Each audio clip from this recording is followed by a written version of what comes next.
Ayo. Sini sayang, duduk sini. Ma, latu-latuku sampai pucuk. Bukan.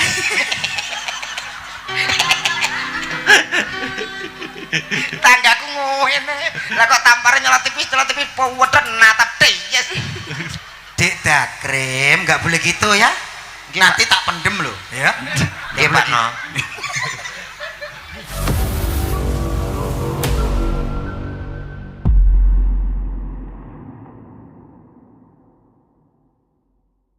Sumarta arum gandanyo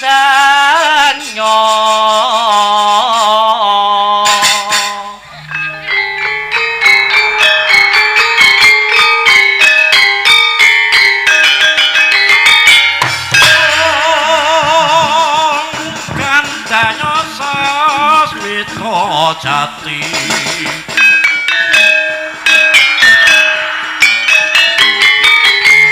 Sasmita wang seteng dewa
Arisan ketek budal dina iki. Arisan Manara Swela Giri ketek-ketek padha budal dina iki. Yo yo yo yo yo yo budal so.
tamaning nata berbuti pawolak sana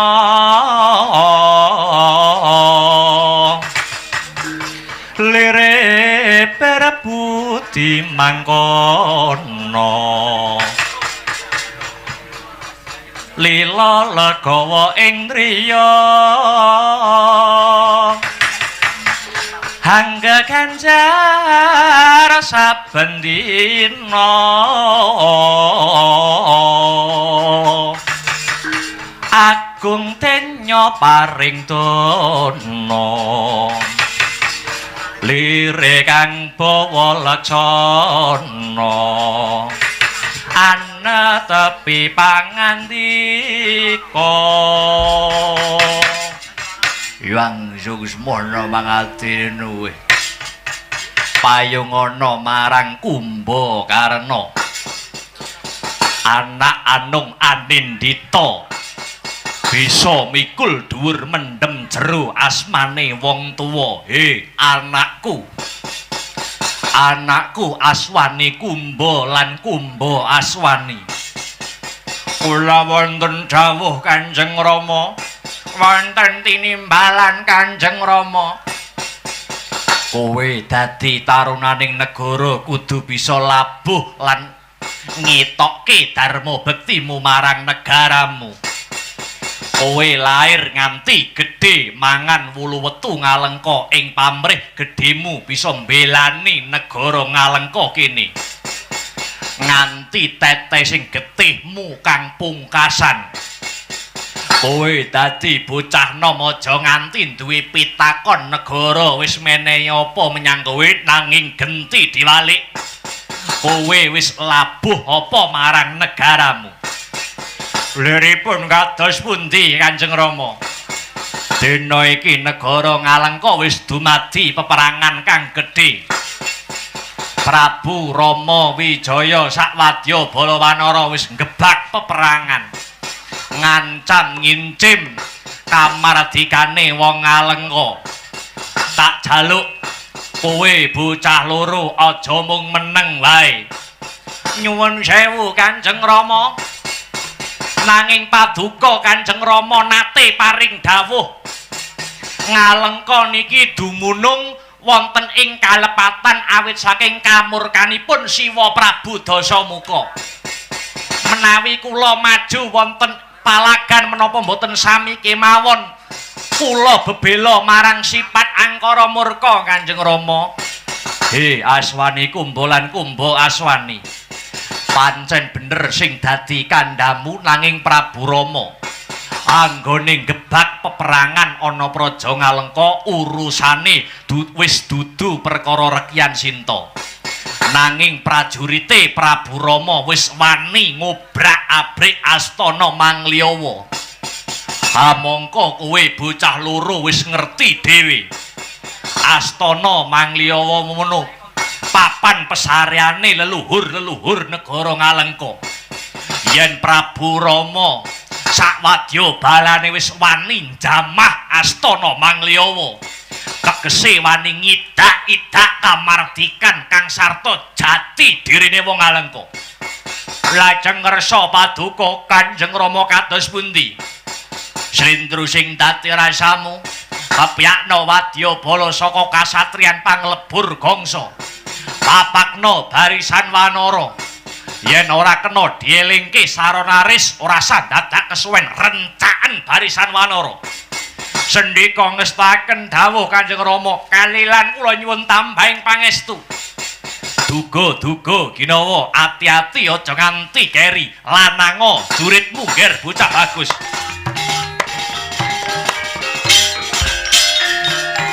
mongko kanthi ning salami mong awas eling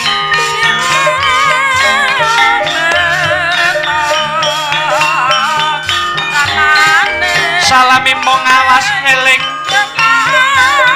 eling lukitan ning alam kadiwedyaning dumadi oh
andedel gayuh kekono risang Ramandaya pati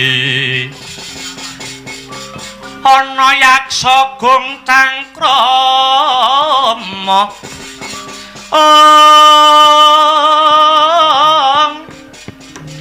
namane wel katak sini jejagi jroning warih Mbadha kolam tanpa tuwuk mina-mina jro jaladri. Wela dalah. Kae tak sawang ana barisan segelar sepapan. Dipandhegani buta loro sak kembaran. Ngerek umbul-umbul gambar ndas Banaspati. Yo sajake kae barisan negara Ngalengka wis samapta ing gati sawega ing diri. He barisan raseksa.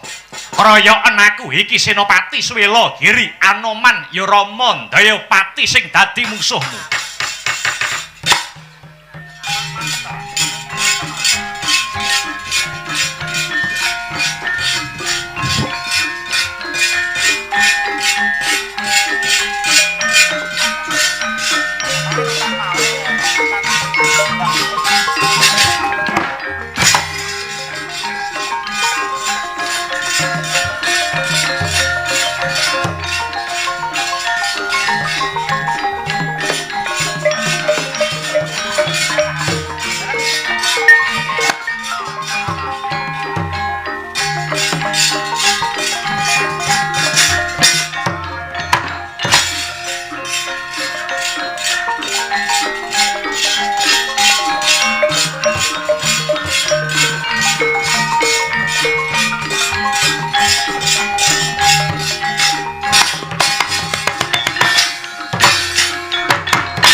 Paman apa bartane ning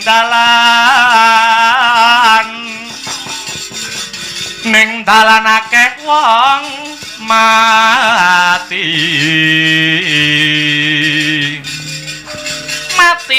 keneng apa matine den aniyaya sutuk jaja prapteng kikir sukmane ilang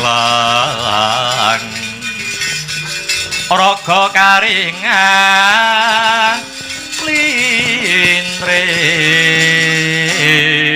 wetan-etaran durung suwe anggonku lumaku saka negara Ngalengka wis kepapak ana wanara wulese putih memplak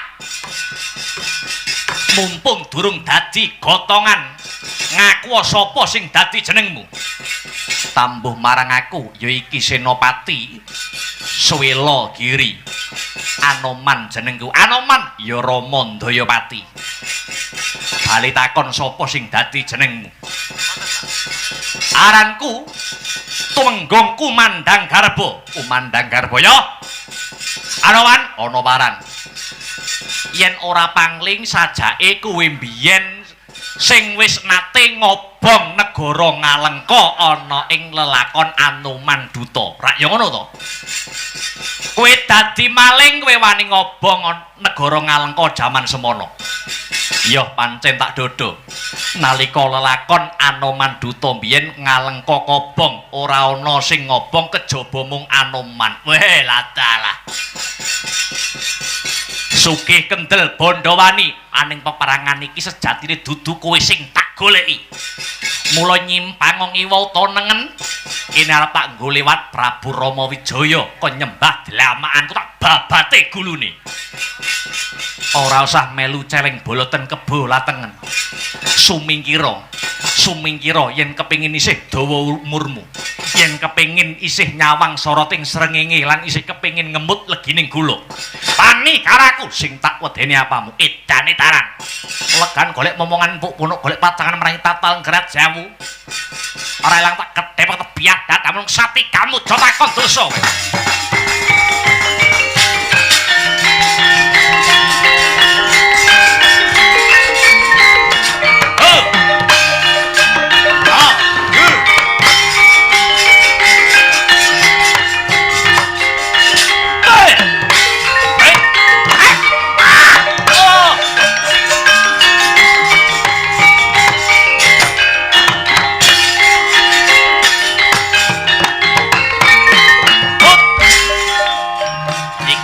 Berwalang tandang Manoman.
Aduh.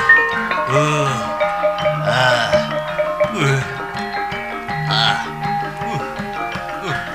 Hot mati aku.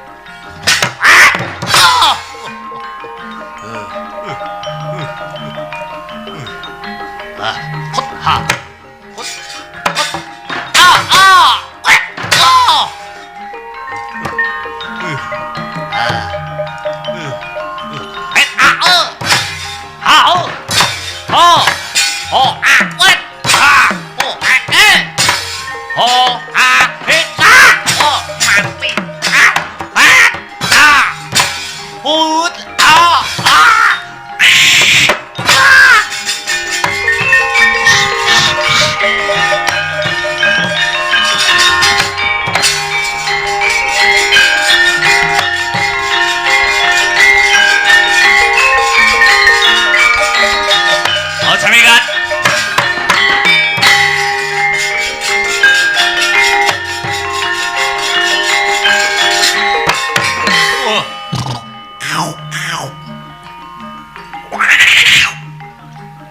Sapa iki? Jaya anggota. Sapa jenengmu? Tumenggung Sastra Denda. Ayo, maju ke para ngarsa leganing atiku. Etian kowe.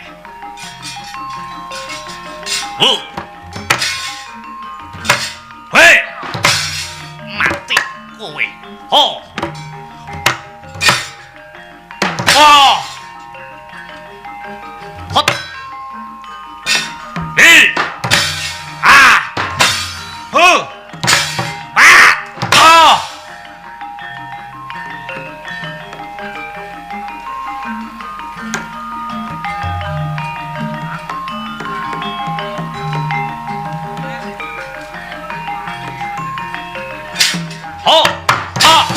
Mati aku. Hai!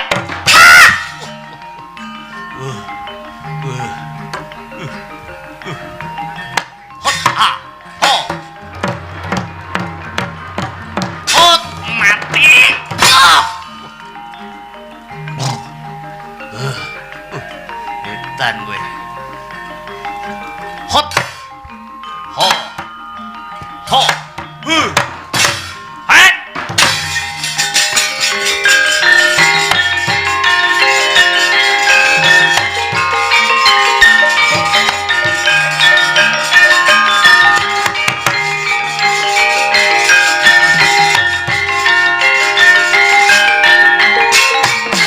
Ojo mingat.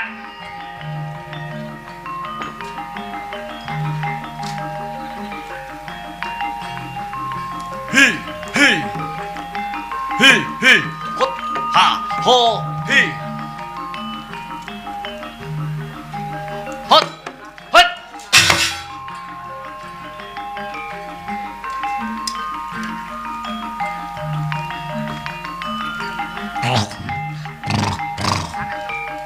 Letian.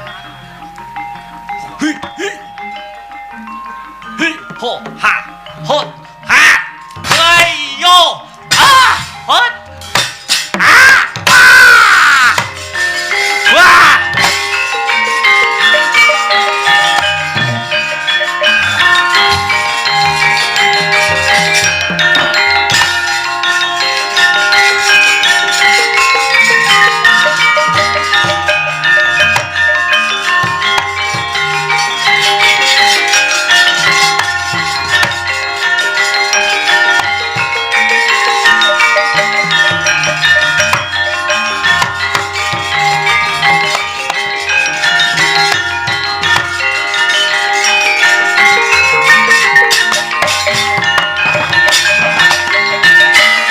Pangudari tias reriwut Purwati rawat wewadi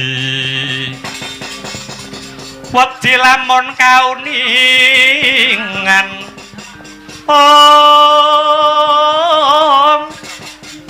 Mring sang ambek ngumalati Tanwanti pinar di bloko Kacurnan kang hambek juti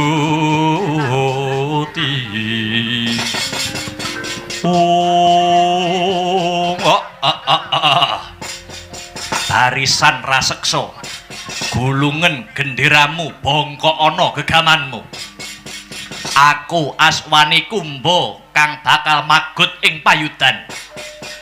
Aku Kumba Aswani uga tandingana ora-orane aku mundur sejangkah.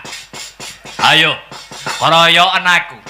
Kroyoken aku he barisan wanara. Lakon tak untal mangsa ngambau cetak kowe.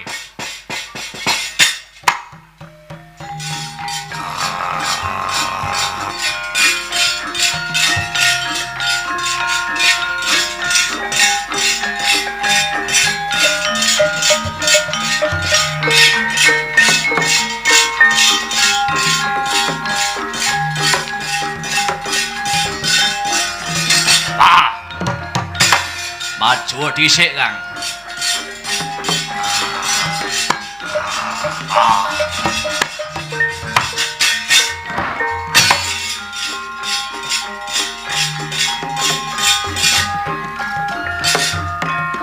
Sapa iki? Anoman ya Sang Rama Dayapati bali takon. Anak Senopati Agung Negara Ngalengka, putrane Kanjeng Rama Kumbakarna. Aku Aswani Kumba. Ayo, Senopati dikon maju rene. Kon ngadepi Anoman. Wah, musuh anake wae urung kelakon menang kowe. Ayo, becak pirang tilak ladeni ora bakal gigrik muluk wis lombok. Bangsat kowe. Tuh. Ah. Oh. Oh.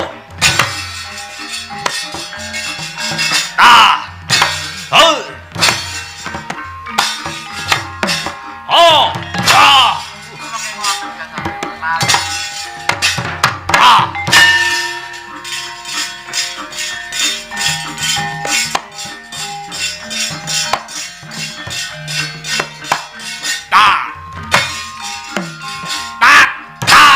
Cokot kowe.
Nalika semono gugur Dian Aswani Kumba Cinakot wani dening Sang Senggana ya Sang Anoman tanggap keng rayi nenggih Kumba Aswani den lompati kuwandane Sang Aswani Kumba kaping 3 bali urip meneh kaya wungu saking nendra.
ndak pateni ndak cokot sitoke mlumpati urip neh. Ndak pateni nganggo kuku Pancanaka, dulure ora trima dilumpati kok iso urip neh. Nek ngene carane iso lho wayangan bar jam 7 isuk iki nggo. Nah, jarine bare kadung janjeni penabuh jam 2:30 bar. Ing panggah ae nggo mesti molor. Ora apa-apa, Jaya Anggada rene aku njaluk bantuanmu.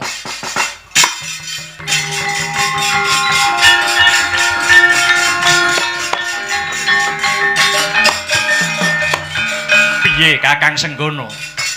Aku bantunen Jaya Anggada. Apa sing kudu tak bantu, Kang?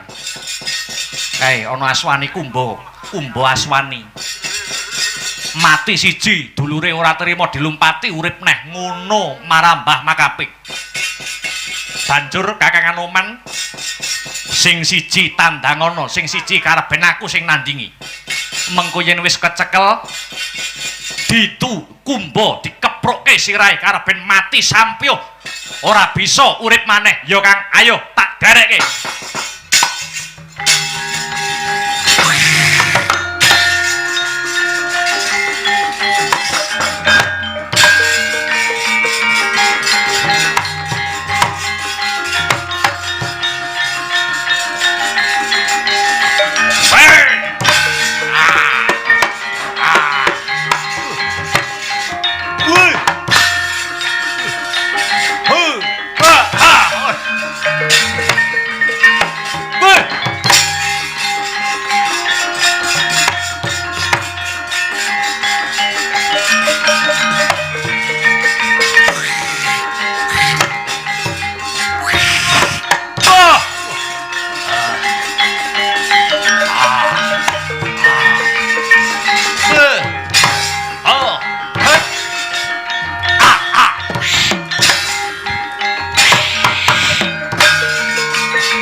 Waduh anakku. Waduh Aswani Kumba Aswani.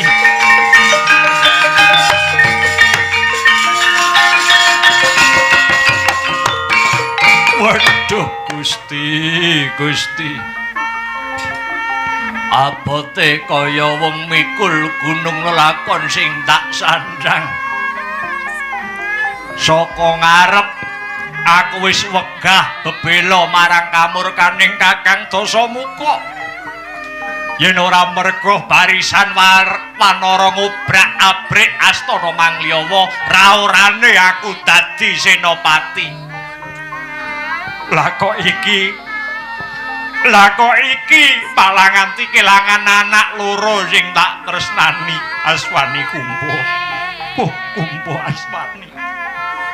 Gusti. Ya nanging wis kabeh wis dadi niate Kumbakarna. Ayo endi barisan wanara. Lakon tak glundungi dadi pepes kowe.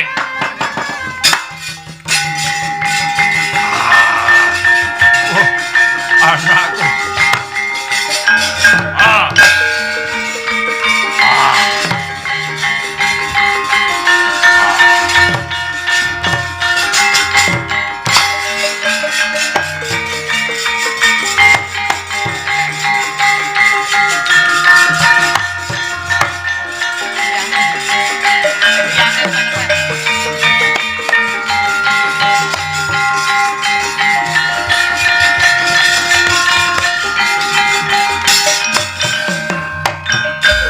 Barisan kethek-kethek. Barisan kethek-kethek. Barisan kethek-kethek. Ayo ndi suaramu. Ora lali, kethek-kethek wedok. Ayo. Yo. Ndi suaramu, suaramu. Ayo. Malah kaya suarane. Ayo dikeroyok Kumbakarna, royok.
Kinaraya dening para wanara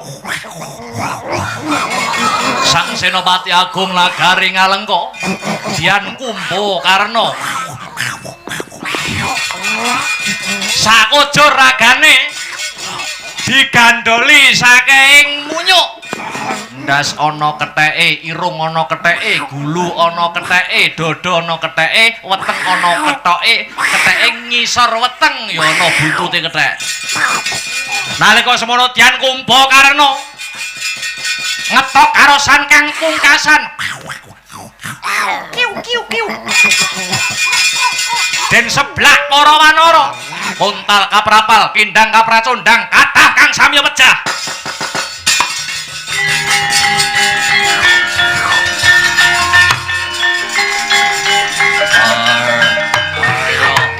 ayo tenang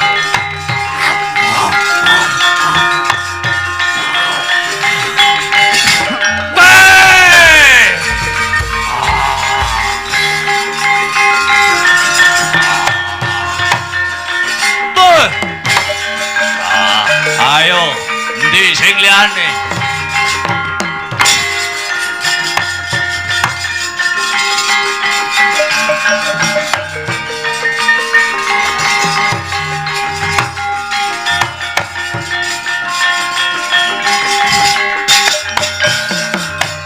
kaprabak sru kabrahan geget waja mlintir gumbala sugal wijiling sabda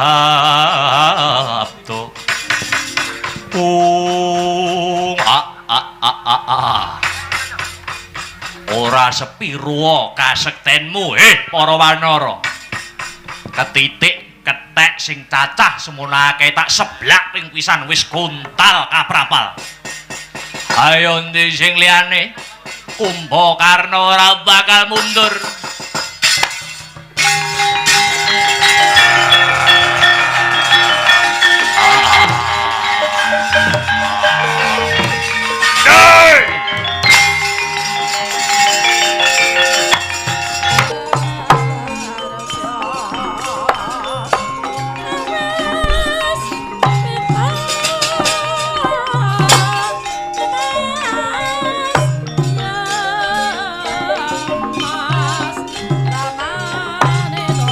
Kumbakarna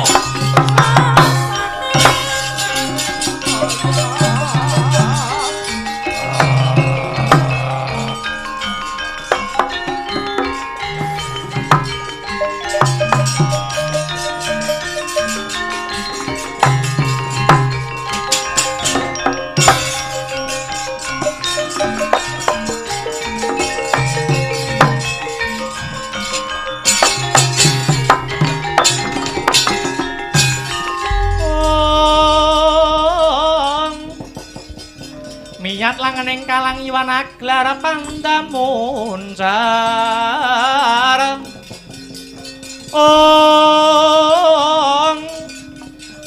tinon lir kekonang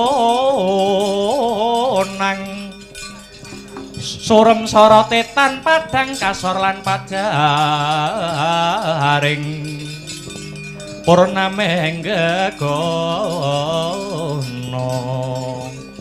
dasare mangsa ketiga ing ana wanara dedeke babak karo aku iki sapa manggalaning prajurit wanara aku Narapati Sugriwa aku senopati negara Ngalengka kekasihku Raden Kumbakarna sugih kendel Bondowani kowe nyebratake para wanara nganti kendang kapracondang apa abamu Wedian serep nyawamu majo kepara ngarsa tak lokke sak dosamu geget siung pengapit bialiaran kowe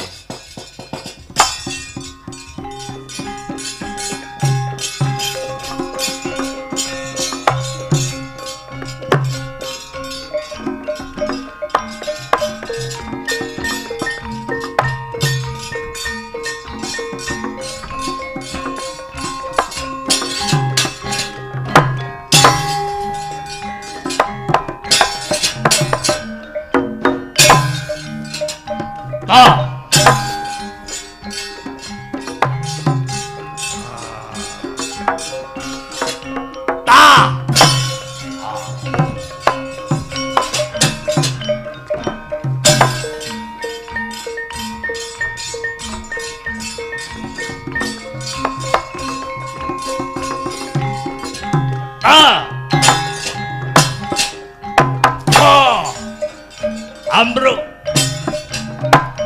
tak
Kumbakarna ora kena sinangga enteng.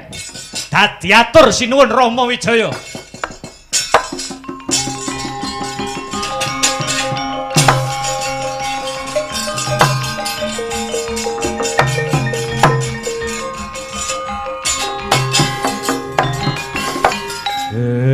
Angin amitit milir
Narpati Sugriwa lonjong mimis playumu melar mingkus napasmu ana parigawe apa ngaturi ketiwasan sinuwun Prabu Rama Wijaya kabar wonten ing pabaratan Ngalengka sakmenika sampun ngedali Senopati banjur sapa kang madheg Senopati Kakang Narpati mboten sanes nuwun inggih kang rayinipun Prabu Dasamuka kekasih Radyan Kumbakarna lan mugi kawuningan Raden Kumbakarna pranyata anggaduh kasekten ingkang linangkung prawadya Balarewanda boten wonten ingkang kawawa nandingi kridanipun Raden Kumbakarna sinuwun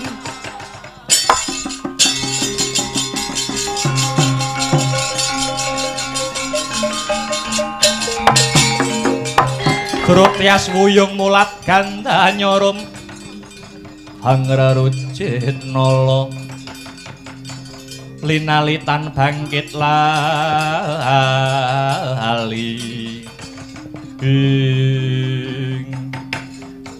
Kakang Semar iki kepiye apa bakali panjenengan ingsun sakwadya bala wanara kaseser ing jurit mangke riyen sinuwun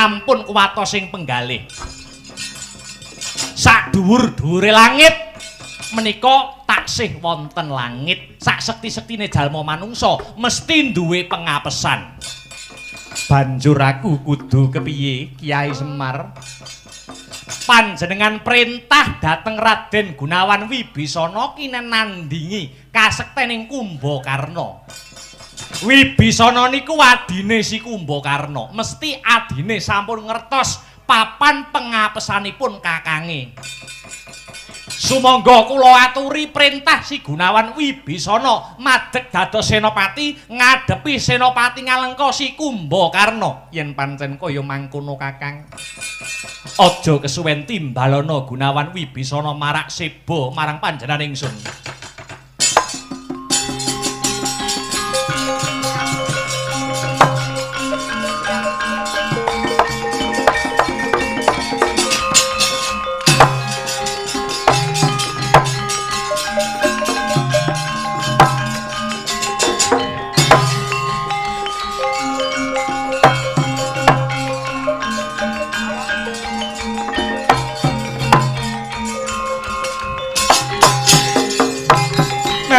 Dina semubang Iwang Aruna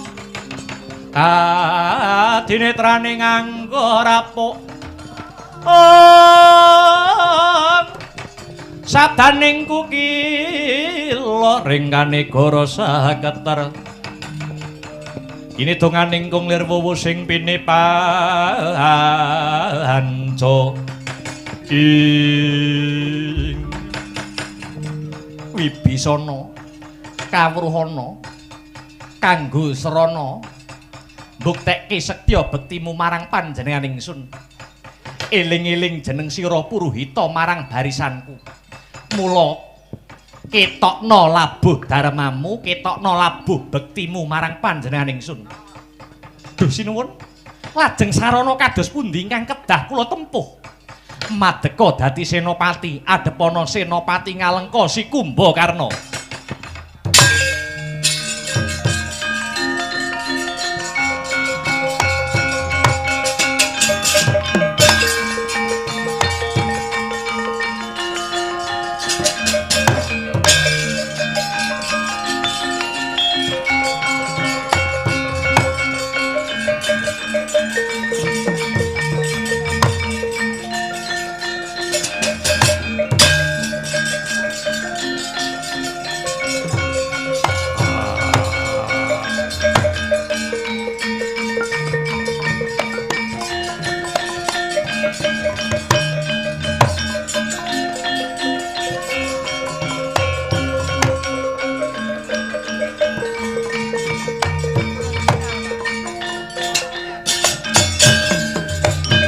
Dina kareta mrih tartamtu tamtuning utama titi tetep dadi pangobaning ing Kakang Mas Kumbakarna jengandika madeg dados senopati aku madeg dadi senopati Gunawan Wibisana duh Kakang pranyata Kakang Mas ngoncati janjinipun Kakang Mas piyambak sekawit babar pisan boten kepareng dados senopati boten badhe nyenopateni Kakang Dasamuka nanging kenang apa sakniki Kakang Dasamuka perintah dhateng Paduka supados dados senopati Paduka mbela kamurkanipun Kakang Prabu Dasamuka do Kakang Mas Gunawan kados pundi ora teges aku mbelani angkara murkane Kakang Rahwana. Lho, lah bukti nyatanipun mekaten. Barisan Wanara bubar mawut. Tegesipun menika kecoh dinilat malih. Paduka kedah enget. Rama Wijaya menika titisipun Sang Hyang Wisnu dewaning kabagyan kang sarta katentreman. Kowe aja landhep dengkul pamikirmu. Aku maju palagan ora niat perang pupuh karo Prabu Rama. Kapindho ora bakal belani Kakang Dasamuka kang sasar susur bebudene. Mulane aku kudu belani bumi wutah getihku nganti tetesing ludira kang pungkasan. Merga aku ora narimakake Gunawan. Aku ora trima para wanara kang wanuh wani ngobong astana Mangliyawa. Mongko kuwi biyen pesareane para leluhur-leluhur ing Ngalengka. Aku ora trima. Wis cetha ngiglo kang tanpa warana, para kethek wani ngidak bumi Ngalengka sak leluhur-leluhur Ngalengka. Duh Kakang Mas, sak ngertos kula niku mboten wonten wanara ingkang wanuh wani ngobong astana Mangliyawa. Sawangen dhewe kae, sawangen. Astana Mangliyawa wis kobar ludes keles dadi awu. Aku ora trima Gunawan. Ngalengka didak-idak karo para munyuk. Kumbakarna rumangsa urip ana bumi Ngalengka. Aku kudu bisa njunjung leluhur-leluhurku Ngalengka. Ngalengka sak leluhure bakal tak belani nganti tetesing getihku kang pungkasan Gunawan.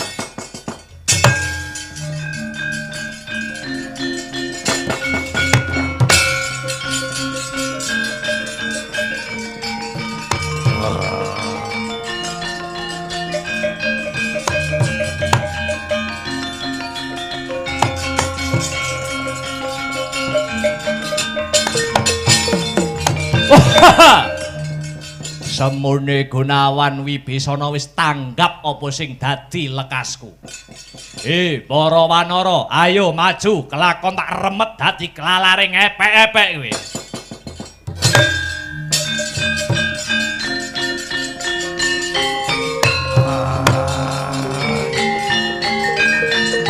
Wah!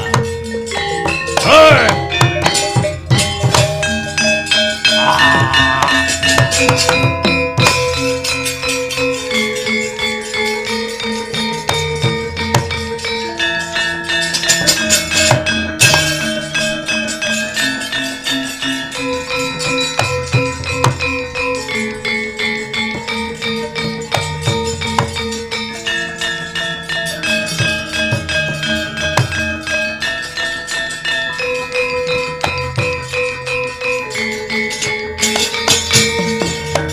Lang-lang indriya mangu mangung kanduhan rimang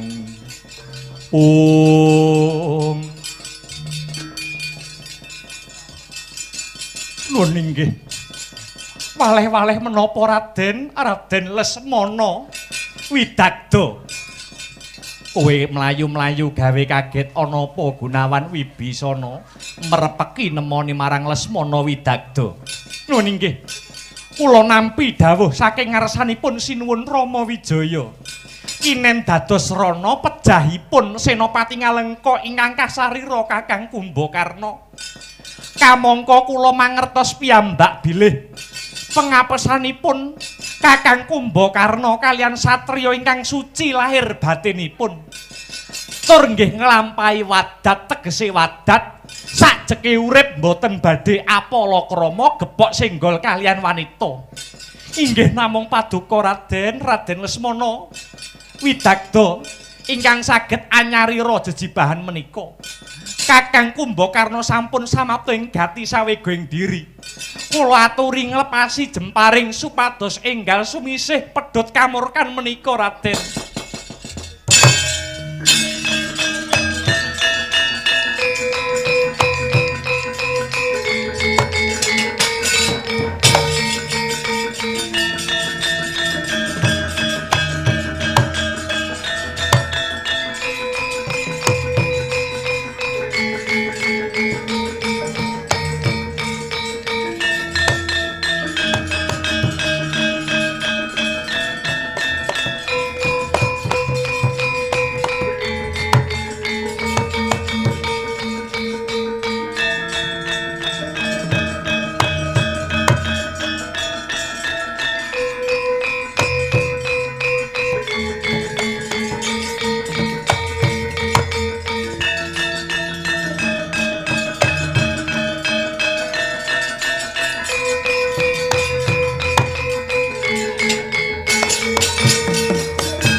Mentang Gandewa sinandhangan Warastra nenggih Sang Lesmana Widagda kang pranyata suci lahir batinira.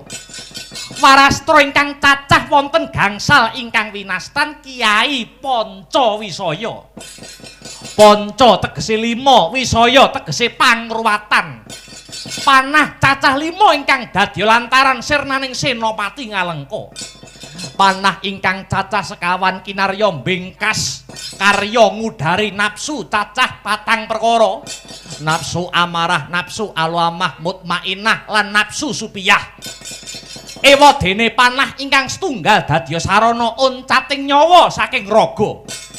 Jumebret suarane kaya halilintar, kebat kaya kilat, kesit kaya tatit, ngenani pener dadane risang Kumbakarna, tembus jantung butul walikat, gugur Senopati Ngalengka.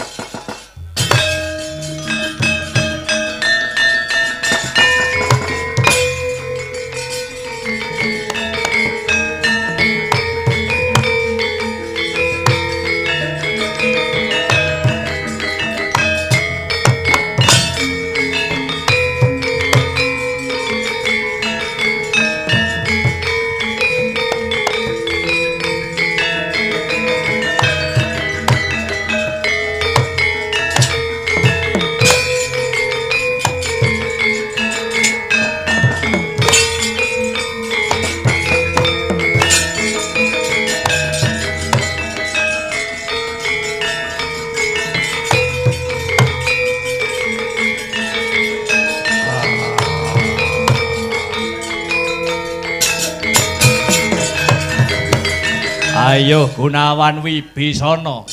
Yen pancen kowe dikongkon karo Prabu Rama Wijaya dadi senopati, ayo adepono aku kakangmu Kumbakarna. Wah! Ah!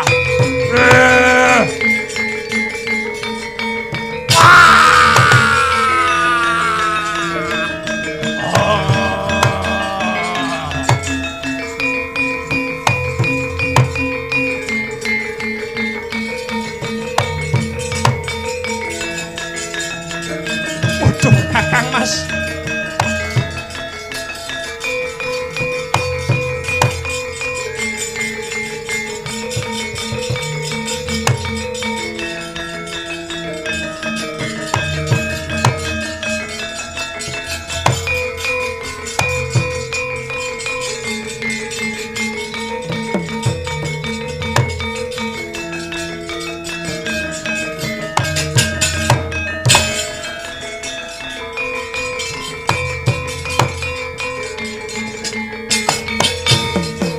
Yata larata saking Gotha Sakura kula yen ataname tosa sang seri ing patine Kakang Maja kok kanthi nganggo tetesing tangis nanging surungen sarana puji digir Gunawan.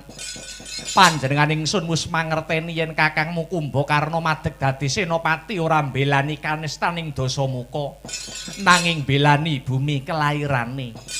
Pranyata niat kang suci iki bakal dicatet kelawan sejarah yen to Kakangmu Kumbakarna wenang den paringi gelar kusumaning negara Gunawan.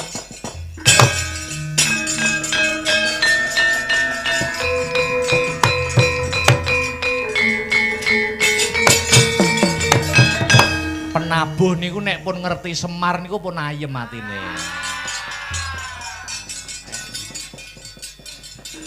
Guguring Sang Kusuma Negara Raden Kumbakarna mratandani rampung gelaring ringgit sedalu natas menika. Bilih wonten tembung sak kecap tindak sak pecak ingkang klentu kula sak rombongan nyuwun agunging samudra pangaksami